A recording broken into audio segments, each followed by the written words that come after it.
Hey, John, good morning. Nice to have you back. We did a pre-recording of this about a week ago, but I thought based on what is happening in our communities around us, I wanted to get you live and have a chance to talk about some things. So first of all, let me introduce you. John Jackson Jr., you are our program director for St. John's Community Services here in DC and Delaware. And so briefly, can you give us an idea like what that entails? Like how many people are you supporting in a residential environment in DC and Delaware?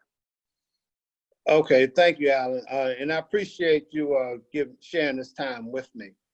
In DC, I'm program director, and we have 71 people with intellectual disabilities that we serve. I supervise 6 house managers, we call them RTLs. And what I supervise, making sure that all of our staff are providing the utmost of best services to the people that we support. I ensure that they're making sure that people are being treated with dignity and respect, that they live in their best life, and that they're enjoying life. There is nothing more that I find more rewarding than seeing someone happy or living their best life. So I put into the people I supervise and to the people that we support the needs and the importance of being happy. In Delaware, I supervise two managers. We have 6 people that we support. And it's the same thing with Delaware. Delaware, even though it's a smaller caseload, everything is just as important to them as well. Delaware it's a little difference in regulatory instances that are put in place, but it boils down to the same thing: treating people with dignity and respect, and everybody living their best life.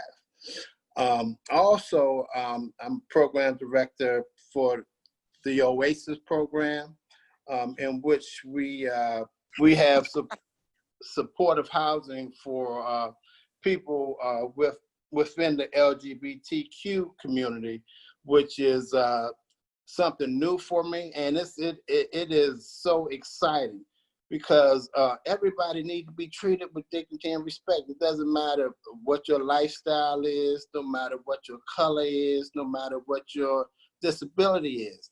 Everybody needs to live their best life, and that's the way I go about my daily affairs at home and at work. It's all the same to me. So, and I get a lot of reward out of just being able to help somebody. If I could change a person's day from a bad day to a good day, even if it's just for an hour, that's a success. So. Well, John, if I could, because what you brought up, I think is really important. So June is LGBTQ month, and at St. John's, we are advocates for all. And so we want to be highlighting programs and team members that support and are from the LGBTQ community. And OASIS is that program. We're excited because it's just newly launched. We've got 1 participant in it now. This is for homeless youth 18 to 24. And we've got 2 or 3 more in the queue that are preparing to join our program. So we're really excited about that. And I'm excited because what you just said, 40% of LGBTQ youth are identifying as, or homeless youth are identifying as LGBTQ. And so it's important that we're offering this service because when they're out on the street, they're at risk of sexual exploitation, they're at risk of violence.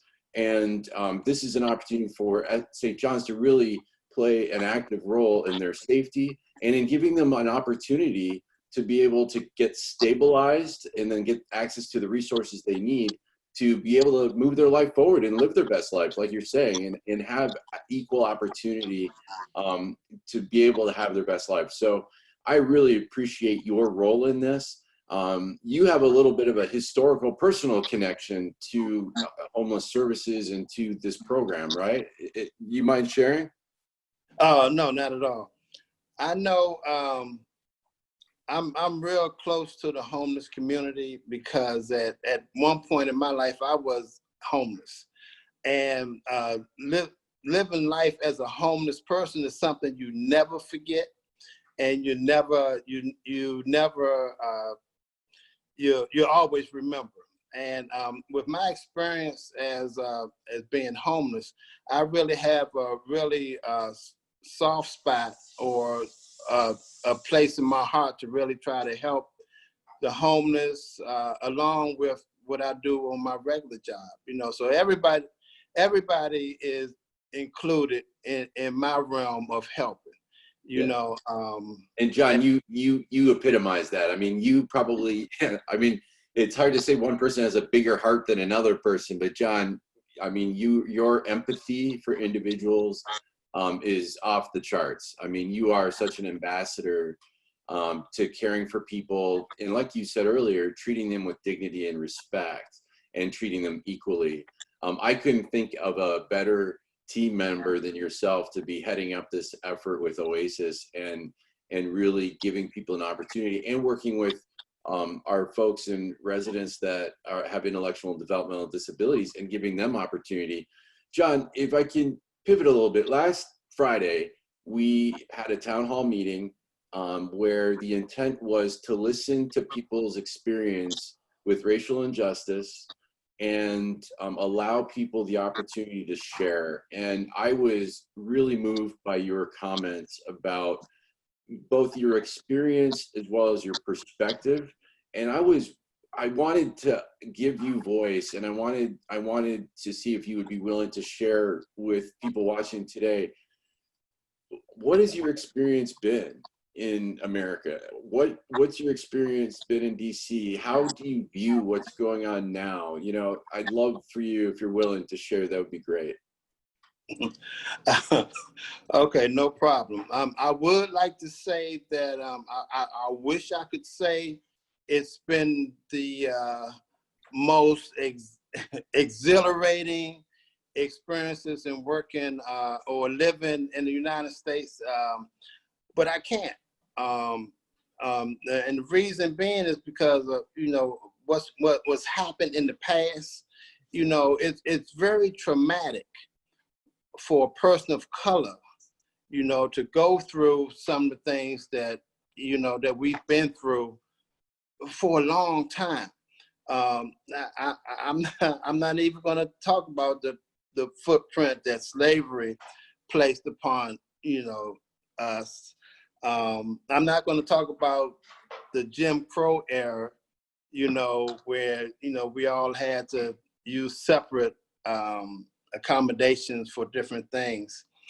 The first person that really left a footprint in my heart, and that was when Martin Luther King Jr. was assassinated. You know, I was with my parents when this actually happened, and they were crying, and I really felt traumatized, you know, about the event, because I was aware of Martin Luther King and what he stood for, and he was taken away from us, you know, and that was very traumatic for me.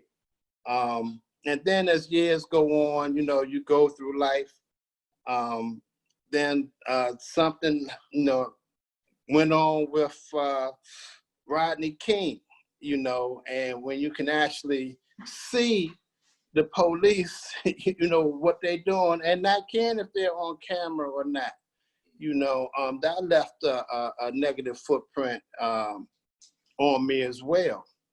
And what's even more telling for me is when I went to college in Richmond in the 70s, and you know, that was very traumatic for me too, going to a predominantly white school, and we weren't treated the best, you know, but we were some of the first Black people to go to that predominantly white school. So we kind of made the way for others to come, which is a good feeling. And now with this with George Floyd's situation, it takes everything to a whole new level for me. I'm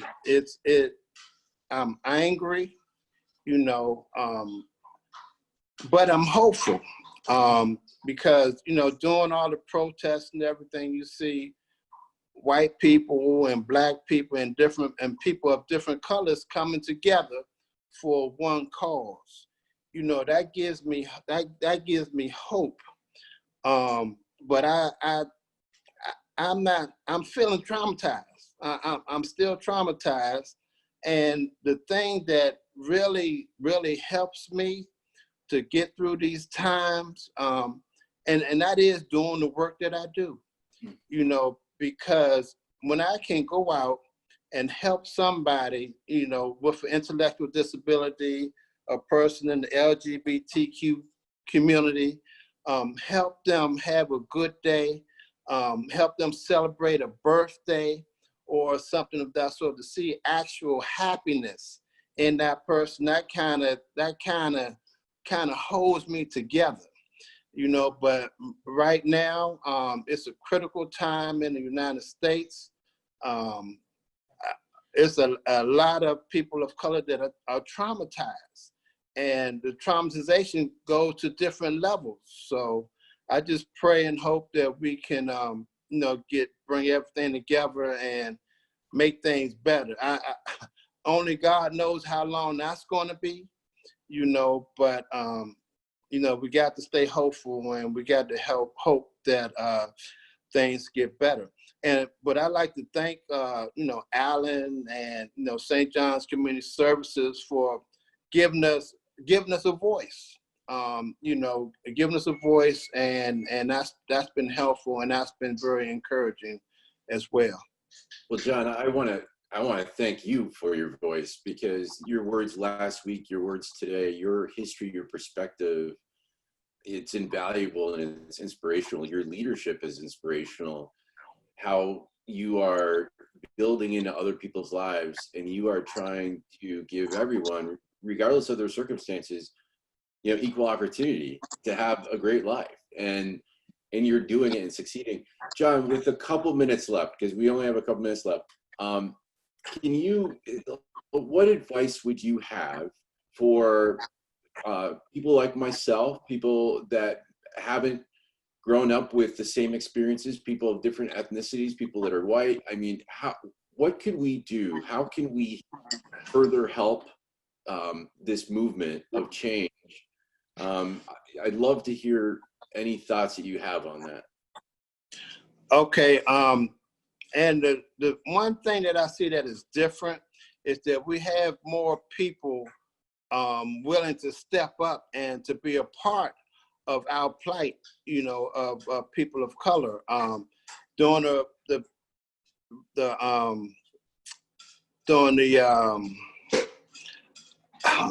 I'm lost for a word right now, but during the activity that's been going on downtown in all of the cities, you see people of mixed color, you know, coming together. So I would keep on doing what you're doing, you know. Let's keep on having these peaceful demonstrations.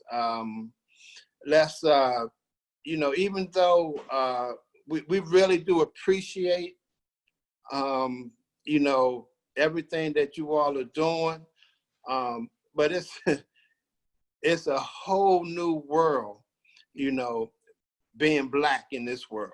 You know, it's a whole new world that a lot of people will not understand, but we appreciate the care that you all show and trying to help things to get better. And as long as we stick together, work together, and we can bring forth change. And I'm hopeful that there will be change. Maybe not in my lifetime, you know, but I'm hopeful that it will come. Well, I certainly hope that it does happen in your lifetime, John, and it needs to happen. And as an organization at St. John's Community Services, we're committed. we're, I think, going through an awakening, if you will, and we want to lend our voice, we want to lend our actions to this plight, as you said, and we want to work for change. And so we're going to figure out how to do that together. And it's going to be listening to people like yourself, John, leading on this with perspective and experience. And so I really appreciate your willingness today to share live. I know literally moments before we started, you're like, wait, we're going live?